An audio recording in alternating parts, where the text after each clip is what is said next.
విశ్వ ఆధ్యాత్మిక నగరంగా అయోధ్య అవతరించింది. అడుగడుగునా పునర్వైభవం ఉట్టిపడుతోంది.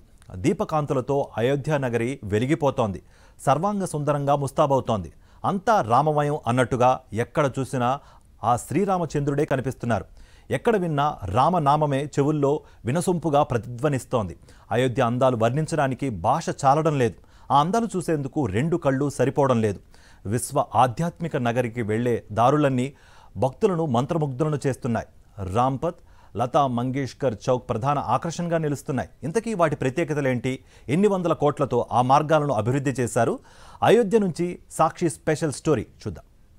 మానవేంద్రుడైన మనువు స్వయంగా అయోధ్య నగరాన్ని నిర్మించాడు అని రామాయణంలోని బాలకాండలో వాల్మీకి చెప్పాడు. అటువంటి ఆధ్యాత్మిక విశ్వనగరం అయోధ్యలో ప్రస్తుతం మనం ఉన్నాం. అయోధ్య యాత్రికులందరికీ కూడా స్వాగతం పలుకుతోంది. రాముని ఇతివృత్తాన్ని తెలుసుకోండి, రామ కథని వినండి, అదేవిధంగా రాముడి జీవితాన్ని ఆదర్శంగా తీసుకోండి అంటోంది అయోధ్య.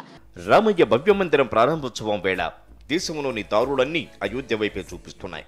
ఆ శ్రీరామచంద్రుడే స్వయంగా ఇక్కడ ప్రత్యక్షమయ్యేలా అయోధ్యలో స్వాగత ఏర్పాట్లు జరుగుతున్నాయి. ఇక్కడి స్థానిక ప్రజలు పర్యాటకుల్ని మంత్రముగ్ధులను చేస్తున్నాయి. అయోధ్యకు వెళ్లే దారులన్నీ రంగురంగుల లైట్లు, పూల మొక్కలు, రామాయణ ఘట్టాలు తెలిపేలా గోడలపై చిత్రాలతో అత్యద్భుతంగా తీర్చిదిద్దారు. ఎక్కడ చూసినా ఆధ్యాత్మికత ఉట్టిపడుతోంది. దేశంలోని ఈ పురాతన నగరం దినదినాభివృద్ధి చెందుతూ సర్వాంగ సుందరంగా ముస్తాబైంది. ఇది చూసిన ఎవరైనా అహో అయోధ్య అనక మానరు. విశ్వ ఆధ్యాత్మిక నగరం అయోధ్య సరికొత్త రూపును సంతరించుకుంటోంది. నా వెనక ఇప్పుడు మీకు కనిపిస్తున్న ప్రాంతం లతా మంగేష్కర్ చౌక్. అటు సరయూ ఘాట్ నుంచి రామ మందిరానికి వెళ్లే ఈ మార్గం మొత్తాన్ని పూర్తి స్థాయిలో అభివృద్ధి చేశారు.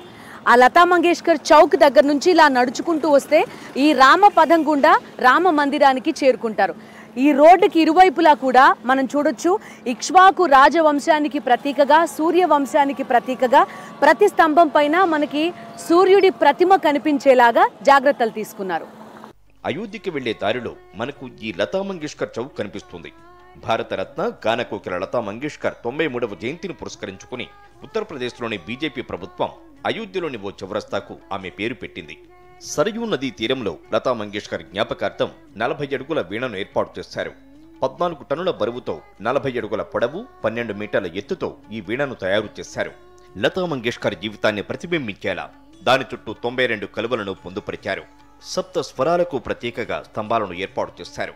లత తన జీవితాన్ని కళలకు, సంగీతానికి అంకితం చేశారు. ఆమె భగవాన్ శ్రీరాముడిని స్తుతిస్తూ ఎన్నో పాటలు గానం చేశారు.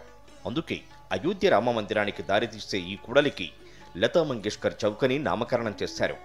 లతా మంగేష్కర్ చౌక్లో రహదారులకు ఇరువైపులా సూర్యస్తంభాలు ప్రత్యేక ఆకర్షణగా నిలుస్తున్నాయి.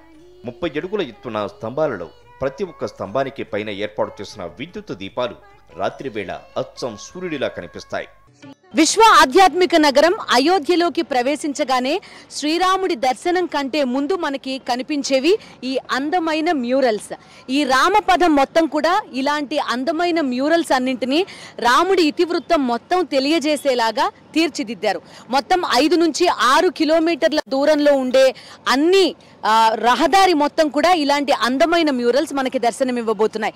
ఇక్కడ మనకు కనిపిస్తున్న మ్యూరల్ ఏ విధంగా అయితే విశ్వామిత్రుడు యజ్ఞం చేస్తున్నప్పుడు రాక్షసులు ఆ యజ్ఞానికి భంగం కలిగిస్తే రాముడు, లక్ష్మణుడు వచ్చి ఆ యజ్ఞాన్ని కాపాడి ఋషులు ఆ యజ్ఞం పూర్తి చేసేలాగా సహాయపడ్డాడు.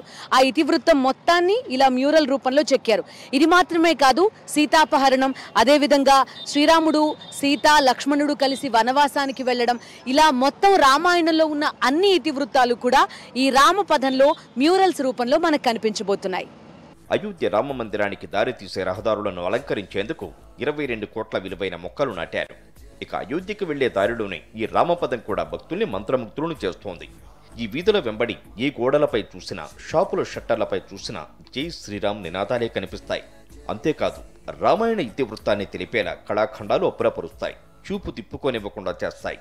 సహదత్ గంజ్, నయాఘాట్లను కలిపే 13 కిలోమీటర్ల రహదారికి రామపదమని పేరు పెట్టారు. గత 2 ఏళ్లుగా అయోధ్యలో చేపట్టిన పునరాభివృద్ధిలో భాగంగా ఈ రహదారిని ఇరువైపులా విస్తరించారు. ఆ రహదారి వెంబడి కనిపించే ప్రతి గోడ ఒక అద్భుతమైన కళాఖండాన్ని తలపిస్తుంది. అయోధ్యకు చేరుకునే భక్తులు, పర్యాటకులు ఈ కళాకృతులను చూస్తూ ముందుకు కదులుతారు. అయోధ్యకు చేరుకునే లోపు ఈ లతా మంగేష్కర్ చౌక్, రామపదం రహదారులు మనకు సరికొత్త ఆధ్యాత్మిక అనుభూతిని పరిచయం చేస్తాయి.